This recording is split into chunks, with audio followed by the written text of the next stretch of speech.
Hello, and welcome to another episode of the podcast Bonsai Stuff by me, Scott Martin from Bonsai Matsu in Melbourne, Australia.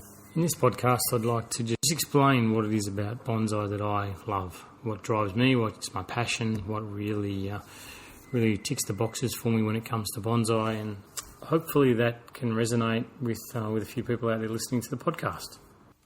One thing that I really love about bonsai is the people. Not only people that come through the workshop, but people you meet that are looking at bonsai possibly for the first time. People are involved in clubs, all that. It's just such an eclectic mix of people that seem to be coming together for one common passion, one drive. That's the beauty of small trees in pots, and it drives a lot of us. So I really enjoy that side of things. I suppose the next big one I really enjoy is the seasons. Watching a tree develop and grow and go through the four different seasons that we have here in Australia, or down south in Melbourne we do. Maybe not so much up north in northern Queensland, but here we have the beautiful four seasons, and each one brings its own peculiarities, its own level of work and commitment that you need to make to your trees. But you get rewarded tenfold on what you put into your trees. When the moment we're going through autumn, where the colours are starting to change on the trees, and being able to see how the leaves present their beauty every year on year as it comes time to get ready to drop your leaves. It's just incredible. It stuns me. Some of the trees that put on beautiful colour this year may not be so beautiful again next year, but all in all, having a wide range of trees and different species, and even multiple of the same species, can give you a real kick when you see those trees. Then you get to winter, you see the trees in their naked glory if they're deciduous, and that's where you see the true benefit of the hard work that you've done. When the tree's in leaf, it's easy to appreciate a form or a shape or a silhouette. But when there's nothing there to hide anything on that tree, that's when the true beauty appears, and that's when the hard work that you've put in, pruning, pinching, developing, feeding, repotting, everything comes to the fore with the deciduous trees when there's nothing on that tree. And then lo and behold, a couple of months later, we start to get warmer weather, daylight hours start to extend, the trees' buds start to swell. We get through the repotting season, and all of a sudden, bang! There's new foliage there, new growth, which is just that sense of renewal that comes every spring. It just makes me very excited every year that I deal with bonsai, to walk out there every morning and see which trees have woken up and which ones are about to wake up and which ones are a little bit slow maybe, but. You hold your breath for the beech that are always last to pop their leaves, and you're waiting, and all of a sudden it comes out, and it's worth every bit of it. When we get through spring, we get to summer when everything's lush and full, and the growth is slowed down, and we're out there watering 15 times a day because it's 45 degrees in the shade. Well, that's also part of it, and I do truly enjoy that. That quiet afternoon beer, walking around the yard with the hose in my hand, making sure the trees are nice and hydrated, as am I. It's very enjoyable. It's a nice part to be involved with. Another thing that I love is acquiring or searching out new stock. That first initial styling that gets done on the trees is my favourite. When I still walk through nurseries now, and you're hunting through, looking at the trees, looking at the trunks, turning the pots around, picking them up, looking at the branch structure, position, putting your hand over a branch that may be removed, trying to work out, where it's going to finish, nice raw stock. Even probably 2 weeks ago, I was at a nursery not far from here in Melbourne, and I've got far too many black pines in my collection, and they're all at different stages and all require lots of work, and the last thing I need is another black pine. But one jumped out off the bench at me, and so lo and behold, I've got another black pine in the collection now, which is waiting its first styling. And of all the black pines that I've got in this section of the yard, that's the one that I go to every morning and spend a good couple of minutes putting my hand over branches. Will I take this one off? Will I keep this one? Will I take that off? Will I do this? Will I do that? I'm feeding the tree, improving the health of it. I've got plans for repotting to try and improve the root structure to make it as strong as I possibly can. So I won't style it out of urgency. I'll definitely style it when it's good and ready, and when the trees are appropriately healthy for it.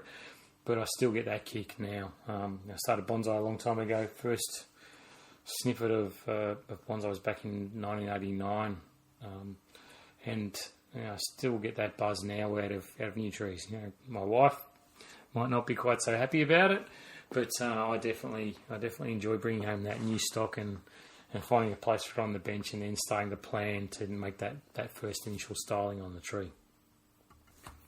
Making plans for your bonsai is also one of the most enjoyable things that I find. So you do your initial styling. I've been planning. I've been repotting. I've been feeding the tree. I've been watering. I've been putting it in the right position to get lots of sunlight, lots of air movement, watching it for bugs. And then once you do the initial styling, it's okay. Well, that's step one. That's the bones. That's the structure of the tree done. I never look to try and fully finish a tree outright in the first initial sitting. It's always okay. Well, how do I set the structure for this tree so when I'm ready for the next, or when the tree's ready for the next phase, it's ready to go. So it's once that first styling's done, you look at it and go, okay, now how do I get the tree to the next one? You start developing your plans for where you'd like buds to grow, or where you'd like to graft things, or where you'd like to bend that branch in future, or how do you set the apex, or when it's repotted next time, does it need to be tilted? And you start this process of longevity with that tree, in that you plan for maybe the next pot it goes into is a better pot. Maybe the one after that, it might be a high end, high quality pot that's quite expensive. Do you start looking at 3, 4, 5 years down the track when you think that tree might be ready to be shown to people? And that's another thing I love too is bonsai shows. I think they're fantastic, and I think without local clubs putting these shows on for us, or being involved with these local clubs, there'd be so many trees that the general public or other bonsai enthusiasts wouldn't be able to enjoy. And having a target, or having something to aim for with your trees, I know personally it's a real driver to think, okay, well, I've got a show coming up in August, I've got a show coming up in October, whatever it is. What am I going to do? You don't think about that 3 days out from the show. You think about that almost a year out from that show, and think, well, if I take this tree and I do this to it, and I look after it this certain way, and I style it this time, then by the time it's ready to go into that show, it's looking at its utmost peak. And also you start spending time looking for the tables, maybe the accent that's going to go with it. So there's so much to it, and there's so much to think about and plan for with your bonsais, that to just have them in your backyard, whatever stage you're at, or whatever stage your trees are at, clubs love, and I think the public love to see trees at all different stages. I do love top end shows. I love seeing the best of the best, but also can really appreciate that, people develop with their bonsais. So, nothing happens overnight, and you shouldn't expect that you're going to get to a high end level of someone who's been doing bonsai for a very long time. That's put a lot of background work into it. That's not what it's about. It's about building blocks and taking one thing, learning that, and then going to the next phase. Okay, what else can I add to my skill set to make me a better bonsai enthusiast, but also make my trees a lot better as they go along this path that I'm starting to develop for them, and focusing more on that than I should be at this level and I should be great. It's just not how it works. Buying a good tree doesn't make you a good bonsai practitioner. Having good trees is fantastic, but you need to develop your skill set over time, and with the right background and thorough training to get yourself to that next level.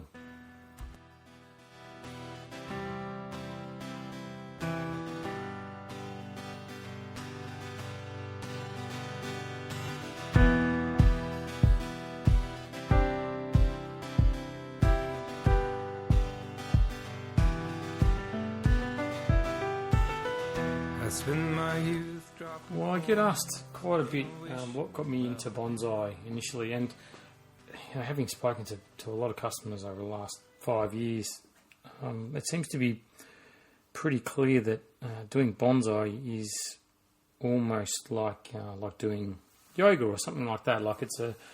I find it personally as a real mind clearing activity. You know, you can have whatever's happening in the background, but then when it comes time to work on my trees or anyone's trees, I find that I switch straight away and I don't think about the static in the background.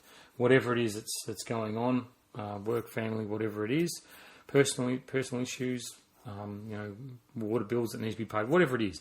When you're working, or when I find that I'm working on trees, all that goes away. I find it very much like surfing. You know, I love to surf, and you know, when you get in the water, it's just you, board, and the ocean, and I find that extremely therapeutic. And I find that bonsai offers me the same sort of peace in tranquility, that I can just shut everything out, whether it's 5 minutes, whether it's an hour, whether it's 2 days. It doesn't make a difference. I still get the same feeling that after I finish working on the tree, you know, I get that light smile on the inside, and that's another driver for me as to why I love bonsai.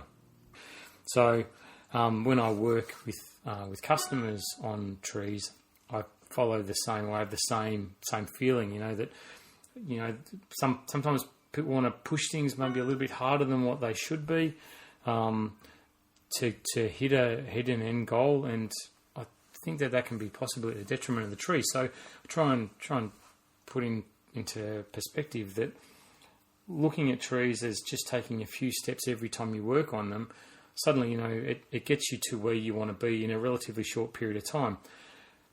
Bonsai's not about a race. It's not about achieving the finality of the tree. It's about the process we go through. You know, it's doing the right thing over and over and over and over with that tree. You know, it's feeding it every time it needs to be fed. It's watering it every time it needs to be watered. It's repotting when the tree needs to be repotted. It's making sure it's in the correct, you know, position to get as much sun as it possibly can during the right times of the year.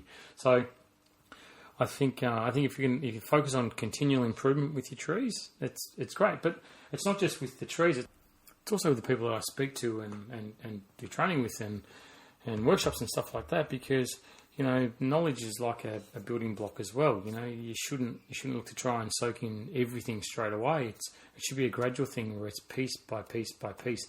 And where I get a real kicker is those moments. You know, it actually makes my hair stand up on my arm when I see a customer or someone that, you know, they get that aha moment where, you know, maybe a few of the jigsaw pieces come together, and it's like, oh wow, so if this happens, then that happens, and I do this, and I love it. I love that part. I really enjoy the feeling that people get out of, you know, building their own knowledge and taking themselves to another place or to a higher level.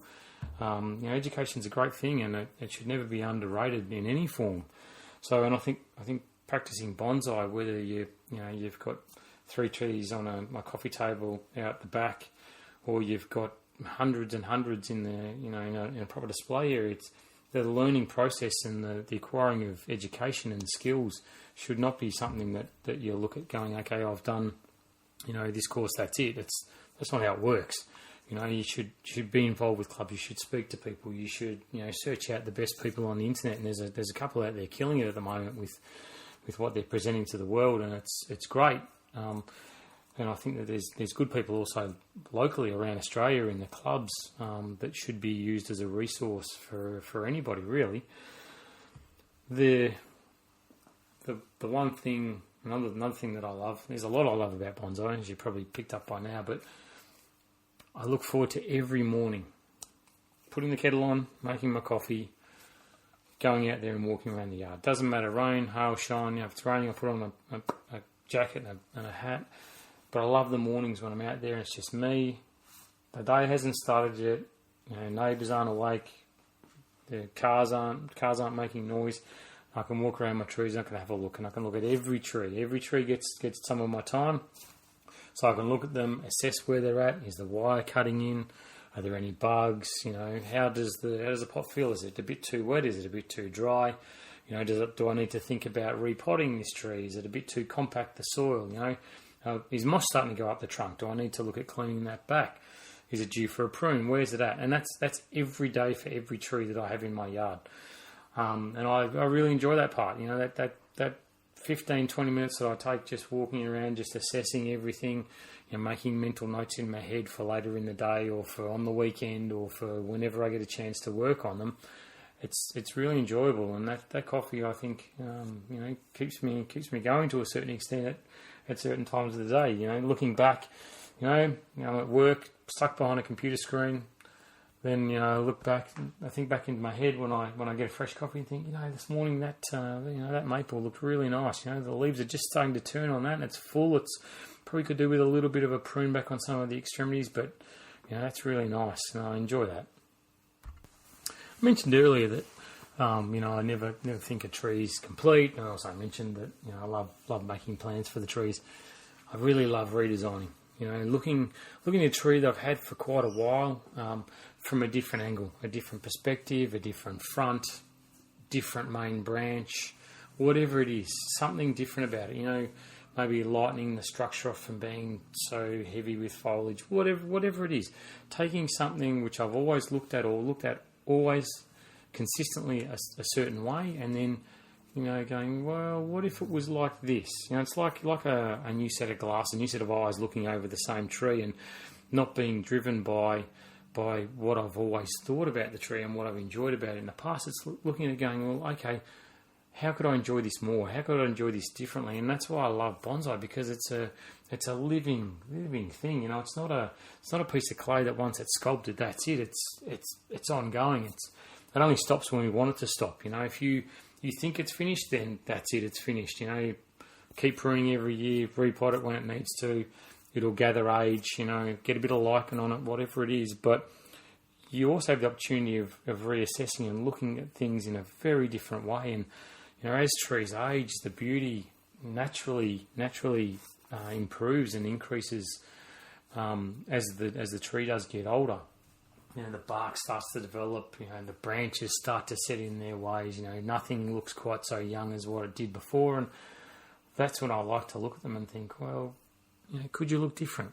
It's like going to the hairdressers, getting a new haircut, or, going out buying a new pair of jeans or a new pair of shoes. Could the tree do with a different pot?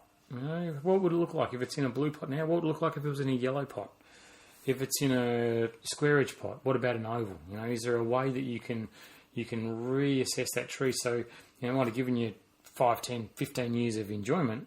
What about another 5, 10, 15 years down the track? How could you make it that your morning coffee, when you walk past it, you go, yeah, you know what, you've still got it. You're still a tree that I want to keep on the bench. So that's it for another episode of Bonsai Blog, of Bonsai Stuff by me, Scott Martin. Look, if you'd like to get in touch with me, please do via any of the social medias, Instagram, Facebook, or via the website bonsaimatsu.com. I must say that I've received a little bit of feedback recently from a few people who've got in touch with me to say how much they're enjoying the blog, which is really nice and really appreciated, honestly. So thank you to those people that have reached out to me. I love hearing from you, so please stay in touch. Get out there, enjoy your trees, maybe look at them with a different set of eyes. Stay on top of everything that needs to be done with them around this time of year. Watch out for the bugs. Keep everything nice and tidy. Enjoy your morning coffee with them, and until next time, good bonsai.